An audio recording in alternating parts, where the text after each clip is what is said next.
Recording in progress. Hello, teacher and classmate. This is Jonathan Anchundia. I'm a student of National and Foreign Language Pedagogy. This is my ID card. On this video, I will be talking about government. Well, this word sounds like gobierno in Spanish. All right, so let's first start by defining what it is. Government refers to the relation between a word and its dependence in the English language. The only form or way government is known here is case. So the first case here is the nominative or subjective case. It refers to nouns or pronouns used as subjects, like this example here. Pepe found his wallet. So in this example here, we find that wallet is the noun. Pepe is the subject or the pronoun. And for the subject complement, Pepe is a famous politician. So he's a great and famous politician.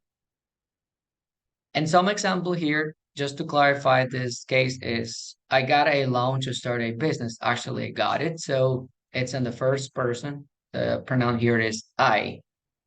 The second example is Susie is a great math teacher. So Susie refers to the pronoun she. Mark and I went to the river for fishing. So Mark and I refer to the pronoun we. And Faith was happy about her birthday party. Here we have the pronoun or the subject Faith, which refers to the pronoun she. That's the third person again here. The teachers celebrated Christmas like never before. So the teachers refer to a bunch of people that is refers to the pronoun they. So we can also say that they celebrated Christmas like never before us, the teachers, just the same thing. The next case is the genitive case. The genitive case is a grammatical case for nouns or pronouns. It's mostly commonly used for showing possession, actually. Typically, this case involves adding an apostrophe followed by S to the end of a noun. Some examples here, just to clarify, this case is grandma's house is for sale. So we can also say the house of grandma is for sale. In my opinion, well, this was invented or not just invented, but it's just to probably save time while speaking because it takes longer to say the house of grandma is for sale. In this case, just it's simple to say grandma's house is for sale. It's just a shorter way to say. So I like the teacher's new laptop. Another way I can say I like the new laptop of the teacher. Takes a little bit longer, but it's okay. That cup on the desk is hers. This shows possessive pronouns and replace the noun. So here, hers is a possessive pronoun. Oscar haircut looks interesting. So we can also say the haircut of Oscar looks interesting. I'm using your tools to fix my bike. That's interesting. Possessive determiners function as the modifier here. So I'm using your tools to fix my bike. Okay, so that shows two possessions there. I'm using your tools to fix my bicycle. Okay, that's true. And the accusative or dative case. And dative case, sorry.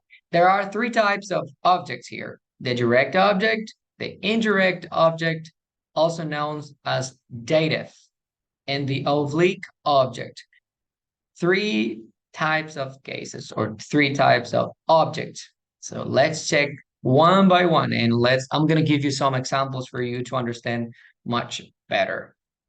So the direct object actually is the part of a sentence that gives meaning to the subject action of the verb. A direct object answers the question of who or whom or what. Here are some examples. So my grandpa bought a new bicycle. What did he buy? Well, he bought a bicycle, that direct object. Who? Well, who did it buy? My grandpa. The next example is Francesca found a pair of sneakers. I don't know where she found them, but she found them anyway. The question here is, what did she find? Well, she found a pair of sneakers. That's the direct object. Who? Well, Francesca, obviously. The indirect object is the phrase, it's a noun phrase, noun or pronoun considered the beneficiary or the receiver, see, of any action of the verb. It precedes the direct object and tells to whom or for whom the action of the verb is done. Let's check some examples here. Here, Jorge got his sister a pair of hiking shoes. Well, Jorge is subject. The indirect object is his sister. Yeah. The question here is, to whom did he get it? Well, for her sister, that's the indirect object. The direct object would be the hiking shoes. Okay. So Lady Adriana, our teacher, showed us all about English syntax. Well, I want to say thank you, teacher, for helping us with this great and sometimes confusing subject. But thank you for your teaching and your patience. Well, whom did she show it? Who did she show it? Well, she showed us to, she showed it to us. So that's the indirect object. And the last one here is the oblique object of a preposition. Has two names. It also receives the direct object as the indirect object, but it occurs in the prepositional phrase. Just check out this example here. One example here it is George got his sister a pair of shoes. So that's the indirect object. And the oblique object sentence will be turned like this one here. George got, so we remove the word his sister and we put it at the end. A pair of shoes for his sister. So we're talking about her, okay? For his sister. All right, so let's check these examples here. There are $2,000 sitting on the table just for you. Oh my goodness, it refers to the pronouns here, the possessive pronouns, I guess. I'm not sure. You, just for you. Well, I wish that's real. The coffee cup on that desk there belongs to Adriana. So we're talking about her belongs to Adriana, belongs to her, belongs to her. Okay. And okay, so thank you, teacher, again for helping us with this great subject.